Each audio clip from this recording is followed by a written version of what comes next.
Noble Victories has been an amazing set for me so far. Not only is it a great set, there's a lot of just awesome Pokemon in here that I think will give a lot more deck ideas to the current format and just kind of spice things up a bit. But as far as a collecting standpoint, I've been able to do a lot with this set in a very short amount of time. And this has not been an easy feat because there are 5 full arts and 1 secret rare in this set, so by no means is it actually easy to complete this set in a small amount of time. So the first weekend of pre-releases were this past weekend. I went to one on Saturday and one on Sunday and participated in 1 booster draft, and then through the help of probably a few dozen people as far as trading goes, I was able to complete the regular set and get really close to the reverse set of Noble Victories. So this is what I'll be showing.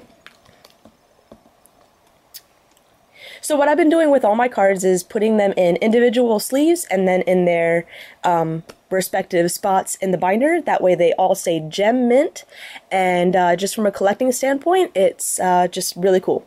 Oh, and before I actually finish, really get into showing this, I would like to point out that I am also not only going to be the first one to post a complete Noble Victory set on YouTube, but I'm also going to be the first one, or I am the first one, I should say, to have a booster box of Noble Victories opening on YouTube. So that'll be the video right before this. It was done by a really good friend, Eric Nance. He judged the pre-release, and when you judge a pre-release, since you have to be a professor and you really do a lot of work throughout the day, you get essentially your pay is a booster box. So he was nice enough to open his box right there at the tournament and allowed me to film it, and so I was able to get it up online. His YouTube name is Dak and Miles, so I would definitely recommend going and checking him out. He's an amazing player, an awesome person, and I just really thank him for helping me out. And I will still be opening my booster box. The official set release date isn't until November 16th, so I won't be getting my box probably until the 18th, is typically when it comes in, is 2 or 3 days after the official release. So just to give you a heads up, I will have my more traditional opening where I, say all the cards and all that stuff, but I thought this would be kind of a fun opening just to get up and show you how someone else opens up their booster box. And I apologize for being a bit congested today. So let's just go ahead and start showing off the set. So as you can see, they're no longer like some of the older sets were organized by holos, rares, then commons and uncommons. They are now organized by its type. So first off, we have the grass. Leavenny is a holo. I don't think there's really any amazing Pokemon on this one. Leavenny is pretty good though. Its ability, anything that has energy attached has no weakness, so that could be a really nice tech, but it is a stage 2, so it'd be a little difficult to set up. Fire is next with the Fliptini, which is awesome, Victory Star Victini. Basically, if your attack has a coin flip attached to it, if you don't like what you flipped, you can reflip again with Victini's power.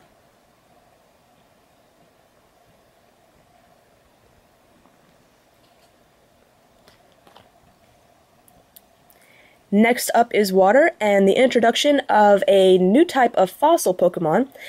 Before, you were able to play a fossil card as a basic Pokemon and then be able to evolve to the actual Pokemon via the fossil.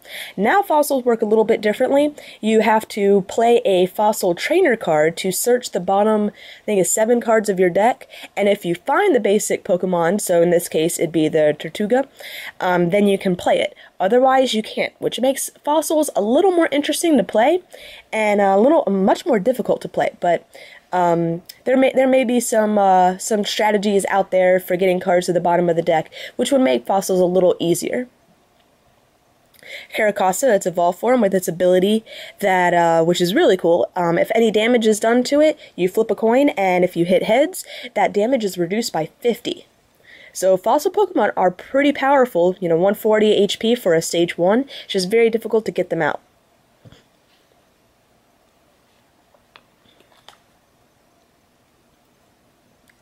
Our next ability Pokemon is Jellicent, and so it says if this Pokemon is your active and damaged by an attack, the attacking Pokemon is now confused. So that's a pretty nasty way to get back at your opponent.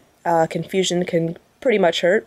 And it's got a nice little hydro pump attack too, so it's an interesting card, definitely not bad.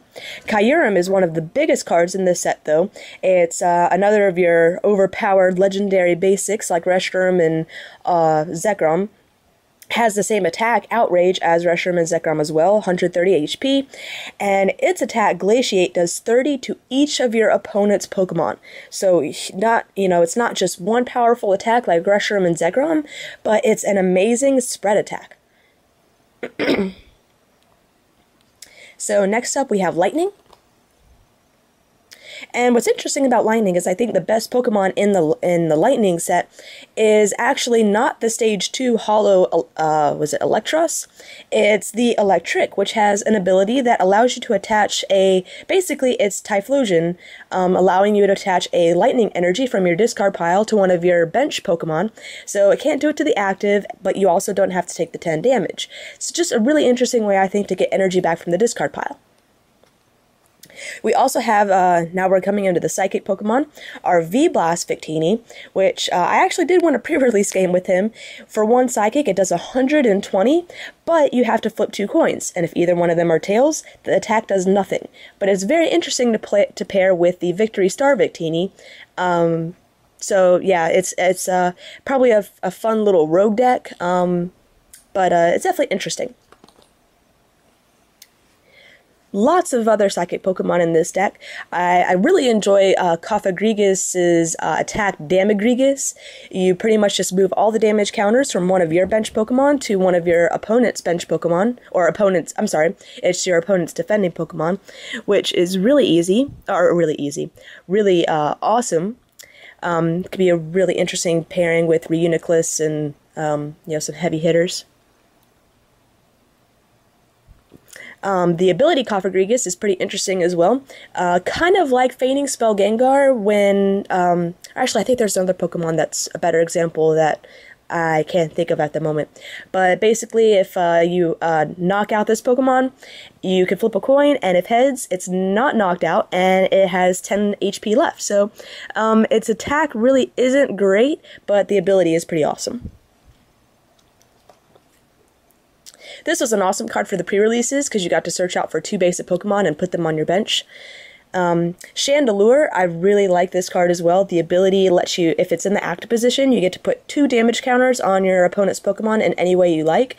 I hate that it has to be in the active position, but I still really like that ability. The Gigalith in this set I like too. Unfortunately, they didn't put the Roggenrola and Boldore in this set, so we weren't able to play with it at the pre-release, but it's still really interesting. Core Cannon only need 1 fighting energy to attack, and you get to attack any Pokemon of your defending of your opponent that you like for 20 per energy attached to this Pokemon, so that could be a really heavy hitter. Lots of fighting Pokemon in this set. Lots of interesting ones as well. Archeops is another one of our fossil Pokemon, and it's basically a reprint of the one of the old Aerodactyls. Once it's in play, no one can evolve anymore. The only problem with this, though, is with the Aerodactyl back in the really old days, it was really playable just because Aerodactyl is a basic. You just play it and you're done. This is going to take a lot of work to get out. You have to actually play the fossil card, play the basic, and then evolve. So it's be difficult to get it up, but once you get it up, it could really mess up your opponent. The ability Conkeldurr is also pretty cool. It gets extra 20 HP for each fighting energy attached to it. Unfortunately, we don't have a really good way to attach a lot of fighting energy in one turn, but it could still potentially be a nasty hitter.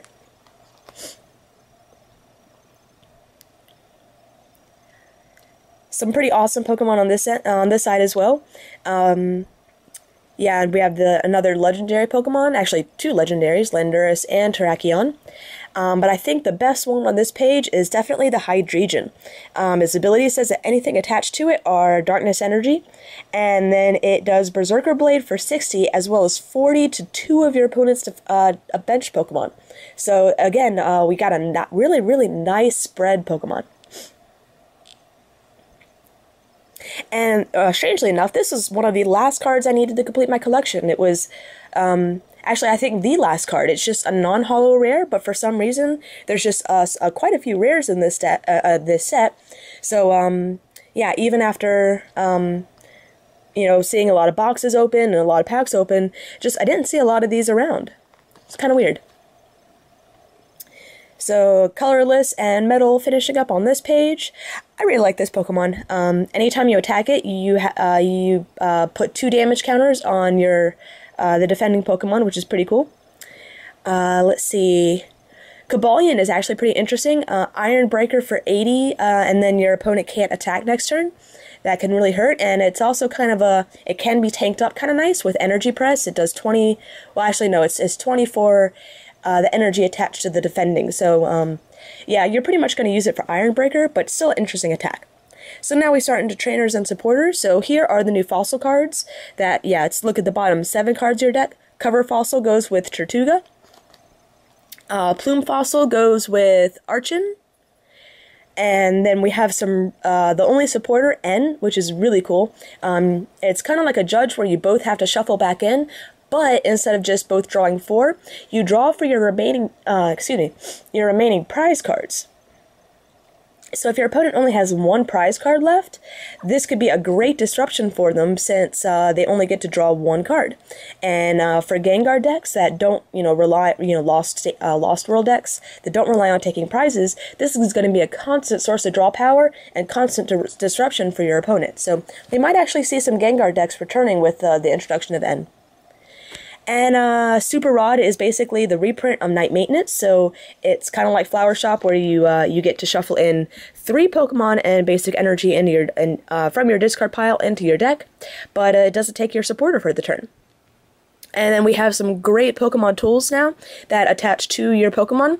Evolite reduces everything by 20, and, all the damage done to you by 20. And Rocky Hammer, anytime you're attacked, it does 20 to the defending Pokemon. So I really like that we haven't really seen any Pokemon tools since the days of SP pretty much. So it's kind of nice that they're introducing some more back in.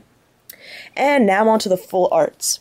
So, pretty much like last set, the full arts are the same thing as the regular holos in the set. So you can still play with the regular holos, but it's just the full arts are beautiful. So Rizion, nice little bit of draw power, gets you to draw 2 cards. Leaf Wallop is an alright attack. We have that's pretty much what it's being called, but it is the Victory Star Victini, where you get to potentially reflip depending on what you want. Terrakion. Retaliate is pretty cool. Kind of like the Buffalaunt, but unfortunately you need different energy types. Cobalion, again, I think this is probably the strongest of the 3 legendary Pokemon, of the 3 deer Pokemon that they put out, with, Iron Breaker, that does 80, and then the defending Pokemon can't attack. And then this is definitely interesting. They did a full art supporter. So, yeah, don't get me wrong, it looks really cool, but from, I don't know, there's just something about the difference between a full art Pokemon and a full art supporter. I just hope I wouldn't mind having like 1 every few sets, but I just hope they don't make a habit of, making a lot of supporters full arts. And then this was one of the hardest cards to trade for during this past weekend, the Secret Rare Meowth. Like the Secret Rare Pikachu back in Black and White, you don't even get a guaranteed pull of 1 in a box. It's pretty much 1 out of every 2 boxes that you're going to get a Secret Rare Meowth. And, yeah, it's not really actually, it's not a great card to play with at all, but it's just really cool looking. I love the little, it's the little thing that's on his forehead. Being on the actual card, the lightning bolt was on Pikachu's card, but still really, really cool. And, yeah, really hard to actually find. It actually wasn't hard to trade for it. It was hard to find someone willing to trade for it. But once I was able to find that, I was able to work out a pretty good deal, I think, for it. Alright, so now that I've shown the regular set, I'm just going to go ahead and flip really quick through what I have of the reverses, and then go through what I still need in case anyone already has them. So I've gotten a pretty good amount of them so far. In fact, I'll pull out my wants list. So missing a couple on this page. The Agilgar and the Fliptini. So that's probably going to be a little hard to find. Let's see, this page is complete. I'm missing the, I just call it the giant ice cream cone, the Vanillux.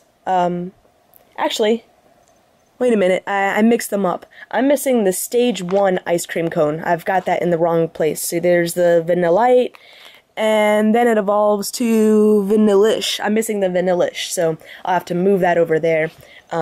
Yeah, sorry about that being in the wrong place. Let's see, this one's going to be hard to trade for as well. The reverse, oh, I'm sorry, no, reverse Kyurem is down here. This is a reverse Jellicent, and then I also need reverse Zebstrika. I actually had traded my reverse Kyurem for a regular Kyurem just to complete the regular set. So hopefully someone out there is willing to trade for it.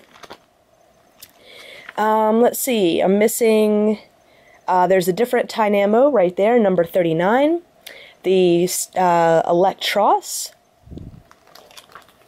The ability Cofagrigus. I think it's Grovidor. It's the big trash Pokemon that evolves from Trubbish. This page is complete. I'm missing Girder. And missing quite a few on this page. Terrakion, Landorus, Zweilous. I do have the reverse Hydreigon, so that's, I was afraid that was going to be a hard one to trade for. And let's see, missing reverse Cobalion, reverse Fracture, and then that's it. I've got everything else. So, I know this is a bit longer video than my normal complete set videos, but since it is the first complete set, and most people, you know, if you weren't able to go to a pre-release the first weekend, haven't really seen these cards, so I thought it was worth the extra time to really go through and let people take a really close look and see what's in the new set. So, thanks for watching.